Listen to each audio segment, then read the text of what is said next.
Good afternoon, good evening, wherever you are and whenever you're listening. I want to thank you for joining today and bettering yourself, learning how to be a better professional in the real estate game. Whether you're a lender, whether you're a real estate agent, whether you're in title, we think this is going to be an impactful message for you today. We're excited for you to join us. We are joined today by none other than Sherry Riano. What up, Sherry? What's up? Whoop, whoop. Yeah, and we actually have a special guest on today, Mike Wolgin. Mike has been in real estate since 2010. He started in Apex, is still there, and really has ingratiated himself in the community and is excited to be on today and just kind of share a little bit about himself, but also just some really cool things that he's put on his own personal socials lately. So in addition to listening today, go out and check out his social medias. He can expound a lot more on there. What's up, Mike? Hey, guys. Hi. How you doing? Nice for coming from Apex. Good. Thank you for having me, and thank you for feeding me. Oh, absolutely. Plug DeFar. Yes. Yes, DeFar. We love you, and this is why Mike comes to my office quite a bit. Pretty much. Fat guy goes where the pizza is. So, like you said, I've been in the game since 2010. I'm super grateful to be here. My first podcast. Nobody I'd rather do this with.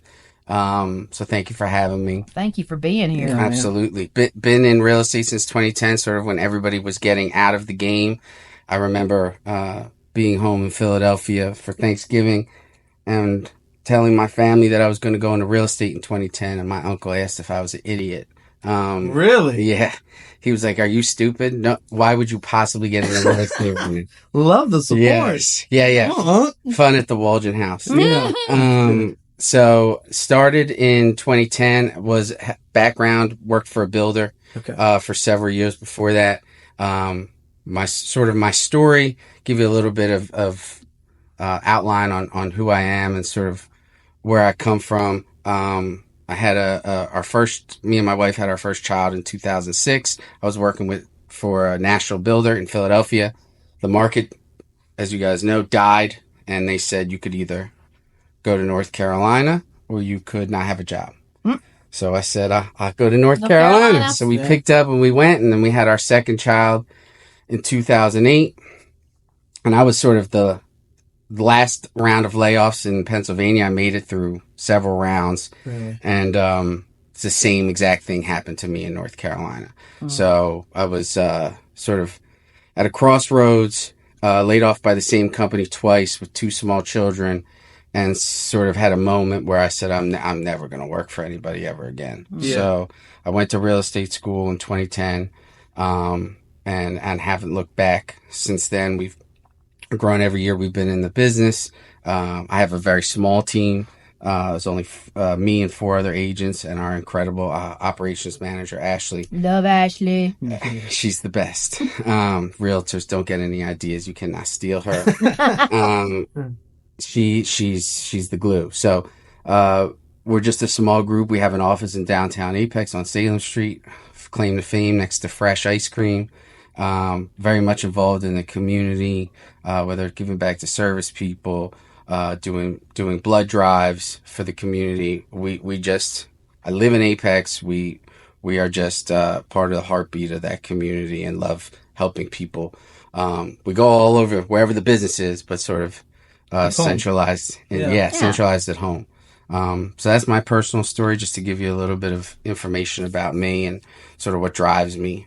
But again, really happy to be here. Yeah, man. Well, that's cool. Well, one of the things that we're going to be discussing today is, Sherry pointed out last month we had the tax evaluations come out in Wake County, and she has shared that you had done a really good job at explaining just what that means for Wake County residents, homeowners.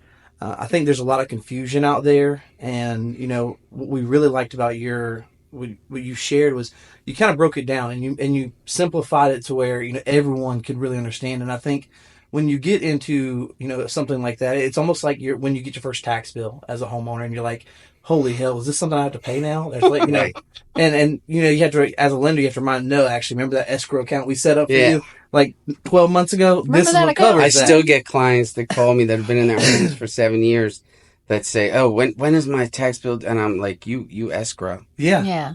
Yeah. So don't worry. Just the mortgage company's going to pay it. Don't panic. That's right. But it's just buyer education, right? And it's Right. just general education Conditioning. that allows peace of mind where confusion and unrest was before.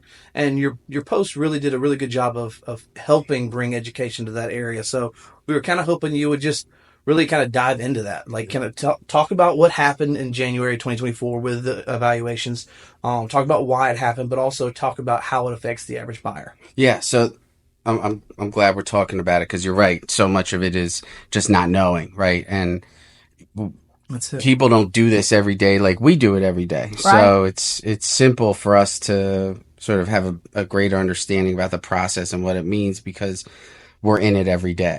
Yeah. So the assessments come out every 4 years. Used to be every 8 years, 8 years. Now it's every 4 years. So the last assessment was in 2020.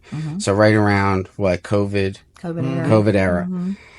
And as if you've been paying attention at all to real estate values in this area, specifically Wade County, you'll know that the values have exploded since then.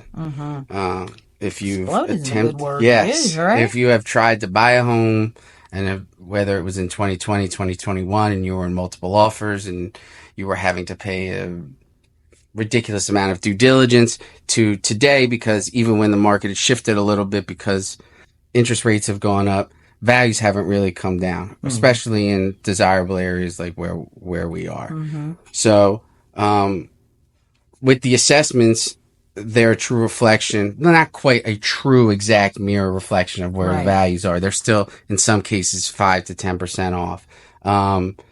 But they're a reflection of what's happened to real estate values since 2020.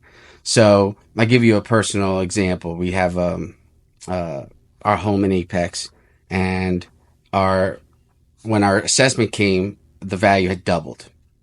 And I think the initial reaction is, oh my God, my taxes are going to go crazy. Yeah. This is Absolutely. life changing. Yeah, this is gonna be a huge problem for me. I'm gonna have to spend so much money on taxes, blah blah blah. Kids, blah. you're not going to college. Oh, sorry. I'm actually in that right now, so Hope you enjoyed ice cream last month. You're never getting it again. Yep, 100%. So I think when the initial shock sort of wears off, you realize that they've adjusted the tax rate. So the tax rate has come down pretty significantly too. So even though your taxes might have gone up based on the assessment, with the rate coming down, it's a pretty minimal difference. For example, my personal home, like I said, doubled in the assessment. So you would think I'll double the taxes. Well, with the rate coming down, it's actually, I've worked out the math. It's only about $21 a month. Really? Change. Yeah. So it is not, listen, it's not my money. Your money is not my money. So $21, I'm not trying to make it not seem like a big deal, but in the grand scheme of things, when you're talking about a monthly nut, when it comes to, those kinds of payments, it's not hopefully life changing. Well, it's also relative because your value doubled, but your increase in tax payment only went up $21, right? Like, the value there is substantially greater than the monthly payment. Then the cost of basically $300 additional. There you go. If I was going to ask you, would you like to have double the value and slightly bigger tax? Oh, yes. Bigger tax bill, $21 a month. I'm ready. I think everybody listening would sign up for double the value because, wow, I mean, there's nothing in the stock market. There's no mutual funds that are doubling in value in 4 years. That is for sure. So it's been, if you did buy, recently or even in the last 15, 20 years, and you've seen your values more than double, you're in a good spot. And hopefully the extra little bit of money from an assessment standpoint isn't going to hurt you. Maybe we could link. So there's a tax calculator that the county provides. Maybe we could link that in the podcast. Where can that be found? Well, it's on my social post. I don't remember the exact. Is it your personal social post? No, I think it was done through the Wolgin Real Estate Group. I do too. Okay. I think it's on there. But we'll check and we'll get you that information. It's great because you can put in your address and then it'll show you what your last year's tax payment was, what last year's rate was, right, and what the proposed cost will be for 2024. That's Obviously, Got it. because tax bills Great. don't come out until September, so you're not going to know exactly. Until then, yeah. But it can show you exactly the breakdown, which I think is really great. Hopefully, we can link that Absolutely. in the podcast. Absolutely. I Awesome. hope that was in general That was a fairly good very- explanation. Oh, it was but it's not excellent. as scary as it seems. I don't think there's been a lot of hype about it. And Yeah. like you said, I don't think everybody balanced out that, yes, it doubled, but they also lowered the rate. And so that's why we didn't feel what people thought they were going to feel when their value did double. Yeah. And like you said, I mean, what other areas in the country are you seeing double values in 4 years? I mean, there's maybe 3 places in the Maybe. entire country. Maybe. So think about the benefit you're getting in terms of generational wealth That's right. when you are doubling your values. Yeah. And with the market, you know, as you guys have probably talked about on previous podcasts, but with interest rates having gone up and the market being tougher, Mm-hmm. prices still haven't come down. Right. Right. So it's not like we're in this free fall and you're going to be assessed to something that isn't what it is. I mean, there are still, in the areas that we live in, and we're talking about Wake County, there are still, some houses are sitting a little bit longer than they did 2 years ago, but there are still houses that are going multiple offers well over asking price. Well, So I think it's also important to remember, even in 2008, this area appreciated in value. Yeah. You know, and so if in 2008 this area appreciates, this, I mean, yes, last 2 years have been tough on interest rates and tough on the housing market, but we're in nowhere close to the situation we were in 2008. right. How much more so are we going to expect to see appreciation even this year if the Fed does drop rates 3 or 4 times? If you're an investor, they're thinking 5 or 6 times. I mean, how much more are we going to see appreciation in this area just from those drops? I think, you know, we have a very insulated market. We say it all the time to where, you know, whether you agree with the state politics or not, the state government has made it very lucrative and beneficial for big businesses to move into the state. And with big businesses moving in, so do people. People bring families, you know. They those need families places need- to live. Those Yep. families going to need places to live, baby. That's Yeah. right. That's right. And we don't still have enough inventory. There's no inventory. There's still no inventory. I mean, it's just not what we need. Yeah. I mean, builders aren't building it fast enough. People are really wanting to hang on to that 2 and 3% rate they got, right? Yep. And they're willing to do whatever it takes to hang on to it.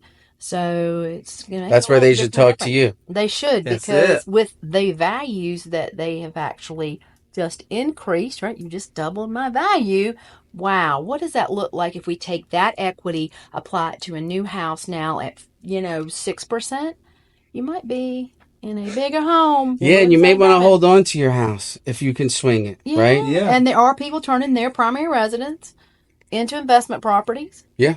And going to buy a new primary. Because they have a rate of 2.5% and to 3%. they don't want it, and it's making money. Think That's about exactly it. It's right. with rents the way they are in our area, and they're going to continue to at least stay stable. I don't Yeah. think any reason to think that they're not. And Well, not you're continue the to complain. expert, so I just listen to what you say. Oh Lord, what have mercy. I think what you said is right. Like, in terms of if the Fed does come out later in the year and reduce the interest rate, you're going to see obviously mortgage rates follow. And if mortgage rates follow and we're into the 5s, say, we don't have a crystal ball, but say we're into the 5s, you're talking about, I think, in this area, in Wake County specifically, Cary, Apex, Holly Springs, Fuquay, Morrisville, Raleigh, you're going to see a frenzy again, the way that Yeah. it was a couple years ago, where you were in competition at every house. And that's why I try to tell people that are thinking about selling now that now's the time to do it, because you're still going to get great value for your home, Correct. right? Values haven't come down. You're still going to get, there's no inventory. You're still going to get great value selling your home, and you might actually not have to compete for that new house. And yeah, the rate might be a little bit higher, but in 6 months, I think it's an overused statement now, but you date, you marry the house, you date the rate, but it's so true in that you get into a house where you're not bidding. Maybe you get a little bit off. Maybe you get some incentives from a builder, which they were not doing in 2020, 2021. And you adjust your rate. You refinance your rate later on, and you've got into a home at a good price and sold your home for immense value. Mm-hmm. And you got exactly what you wanted versus having to settle. Right. Yeah, it's so true.